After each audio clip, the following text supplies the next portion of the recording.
नमस्कार मित्रों, अपरा एकादशी की अद्भुत और चमत्कारिक पौराणिक कथा। अपरा एकादशी की महिमा, पापी भाई और राजा की आत्मा की मुक्ति। आप सभी का स्वागत है आपके अपने चैनल कथा कहानी 13 में। आज हम आपको अपरा एकादशी की ऐसी चमत्कारिक कथा सुनाने जा रहे हैं जिसे सुनने मात्र से पापों का नाश होता है और भगवान श्री हरि की कृपा प्राप्त होती है। तो इस पावन कथा को अंत तक ध्यान से सुनिएगा और वीडियो को लाइक, शेयर और चैनल को सब्सक्राइब जरूर कीजिएगा। बहुत समय पहले रम नाम की एक सुंदर नगरी थी। उस नगरी में एक न्यायप्रिय और दयालु राजा राज्य करता था।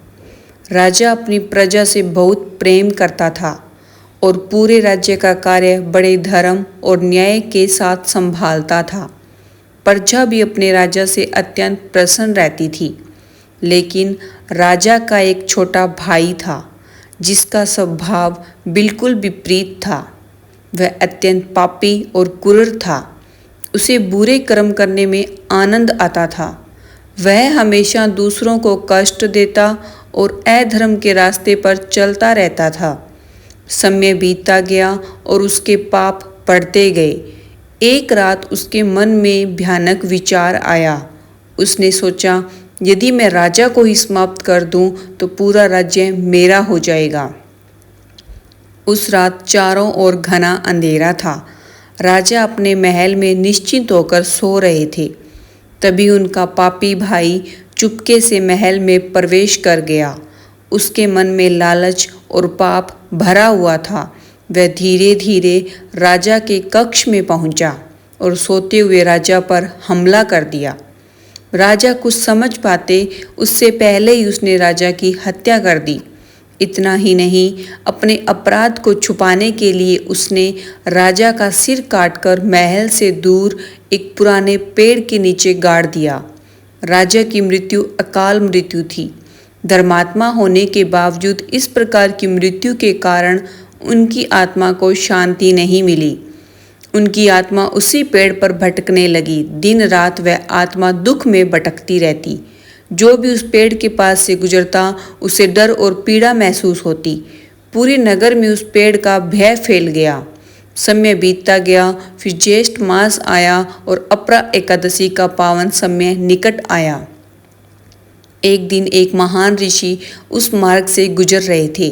जैसे ही वे उस पेड़ के पास पहुँचे, उन्हें दिव्य शक्ति से आभास हुआ कि यहाँ कोई भटकती आत्मा है। ऋषि महाराज ने ध्यान लगाया और समझ गए कि यह किसी धर्मात्मा राजा की आत्मा है जिसे मुक्ति नहीं मिल पा रही।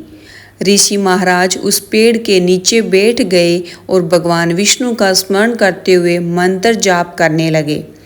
उन्होंने निश्चय किया कि वे अपरा एकादशी का व्रत करेंगे और उसका पुण्य उस भटकती आत्मा को अर्पित करेंगे। अगले दिन अपरा एकादशी आई। ऋषि महाराज ने पूरे विधि विधान से व्रत रखा, भगवान श्री हरि की पूजा की और रात भर भजन कीर्तन किया। फिर उन्होंने प्रार्थना की, हे प्रभु विष्णु, इस व्रत का सारा पुण्य उस दुखी आत्मा को प्राप्त हो ताकि उसे मुक्ति मिल सके। जैसे ही ऋषि महाराज ने यह प्रार्थना की, उसी क्षण अद्भुत चमत्कार हुआ। पेड़ से तेज प्रकाश निकला और राजा की आत्मा वहां प्रकट हुई। अब उसके चेहरे पर दुख नहीं बल्कि शांति थी। आकाश से दिव्य विमान उतरा। भगवान विष्णु के दूत उस आत्मा को लेने आए थे। राजा की आत्मा ने ऋषि महाराज को प्रणाम किया और कहा, ऋषिवर, आपके अपरा एकादशी व्रत के पुण्य से आज मुझे मुक्ति मिल गई। अब मैं बैकुंठ धाम जा रहा हूँ। इतना कहकर वह दिव्य विमान में बैठकर बैकुंठ धाम चला गया।